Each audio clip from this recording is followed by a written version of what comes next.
feels stuck in his home and he can't move because he can no longer afford the interest rate now. I bought my house in 2021, and if I were to buy the same house today, I wouldn't be able to afford it. But if I were to buy the exact same house in 2024 today with all of these things, it would be...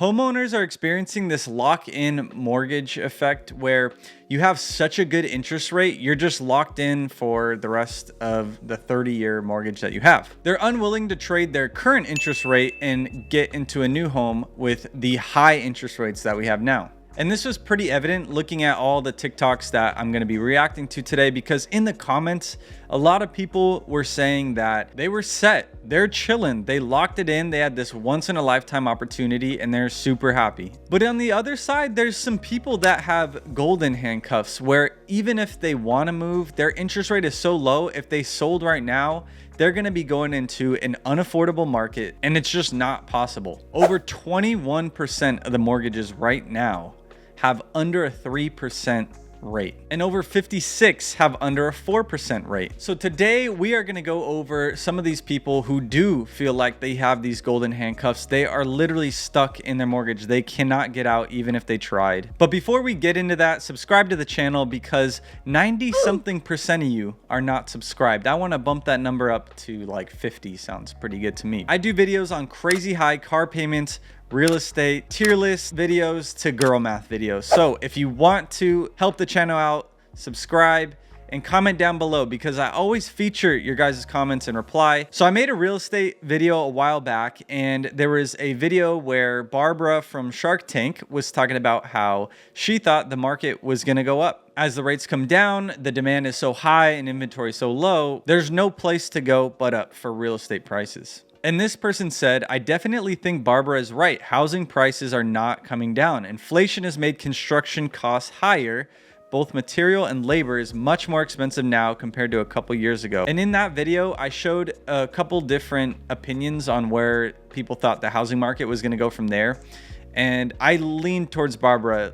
She thought it was going to go up. So let's look at this lady's prediction. She made a prediction towards the beginning of this year, and let's see how it panned out for her. We are going to have a real estate boom in 2024, starting January 3rd to August 30th. That is going to be when the most houses are sold in 2024. We may not sell another damn house after November. The Federal Reserve has already talked about reducing the interest rate 6 times next year. I don't care who the current sitting president is, the housing market, inflation, the cost of doing business, they are going to do everything that they can to get the perception that those things are under control. The reason that I say August the 30th is because September, October, you are going to see this onslaught of political advertisements. And anytime that you have all of that going into people's mind, the uncertainty makes them very nervous. And I think that people just typically in an election cycle are traditionally very slow. If you're thinking about selling your house in 2024, you need to get that house on the market sooner rather than later.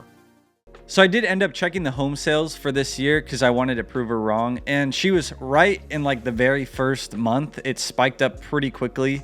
But I think that's just normal market cycles. It happened in 2023 and it fell. So it just seems like a normal cycle to me. But we are still at like very low home sales. And I wanted to investigate a little further. I looked at the home prices that we have right now, and I tried to look for when we stopped because we've been running sideways for a while, ever since Q4 2021.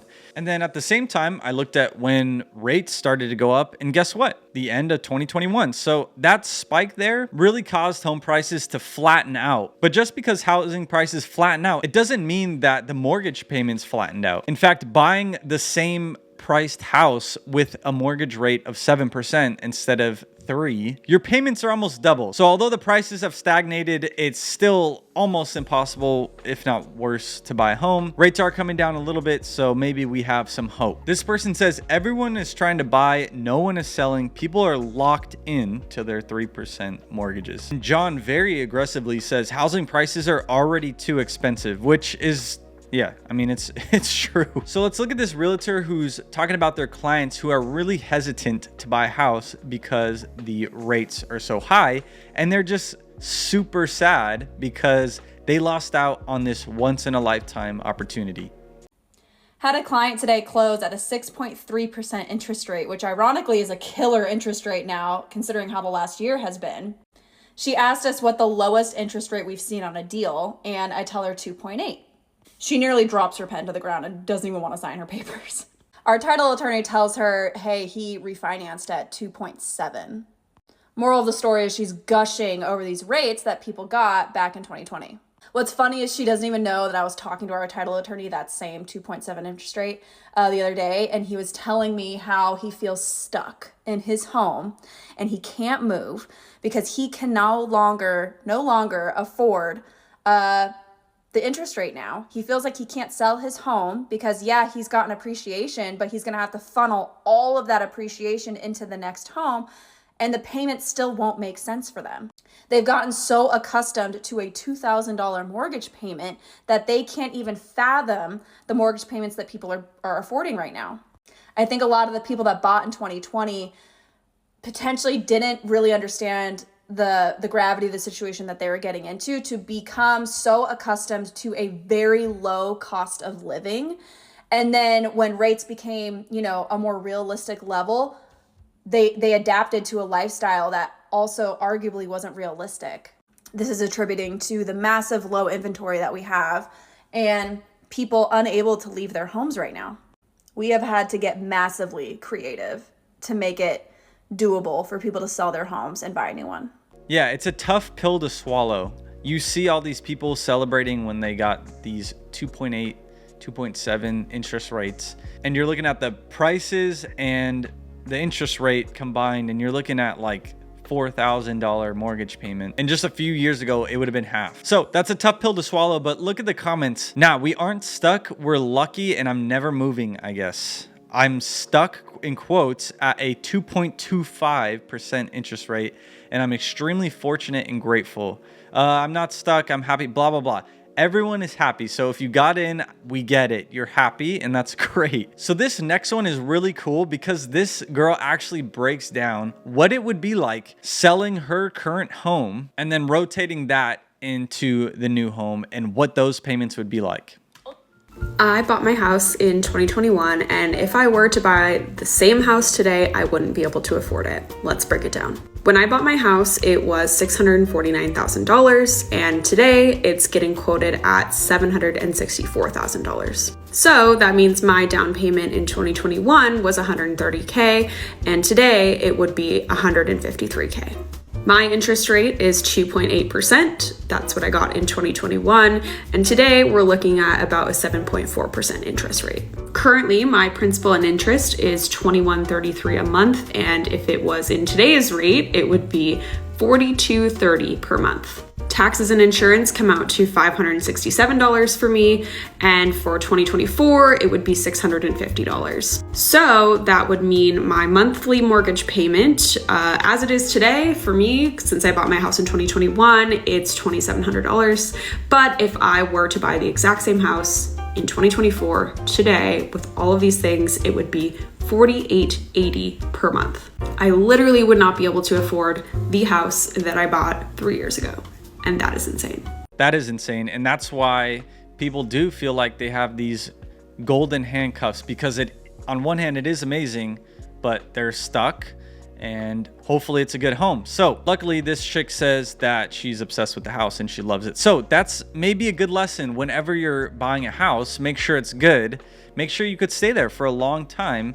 And you're not jumping around, especially in this market. Let's get to the last one. Now, I can't make a real estate video without Barbara in it. So let's hear what her new prediction is. This is more updated if the interest rates drop by 1%. And I think you know what it is. People. I can't explain the rates going up or down. That's not my bailiwick. But what I can explain is if rates go down just another percentage point, that's what I'm hoping for by year end, prices are going to go through the roof.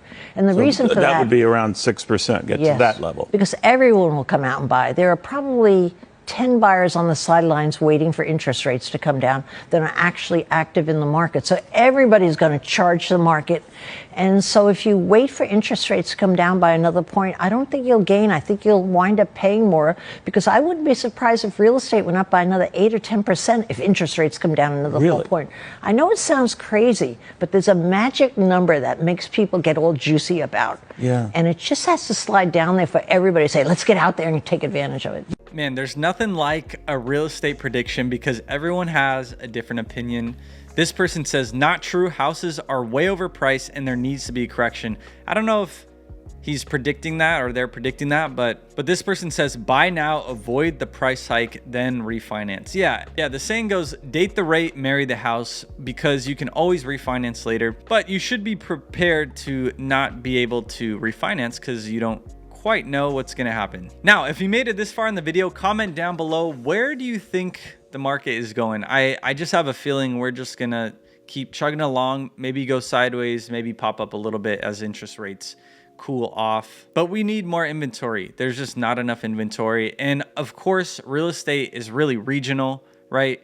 So we're looking at overall numbers across the US, and that could vary a lot per the area you're in. So thank you for watching. Please subscribe to the channel. Again, it helps. And we got a fun one. If you made it this far, you get a little sneak peek. We have a fun one. We have Girl Math Part 2 coming up. So stay tuned and always have a good day.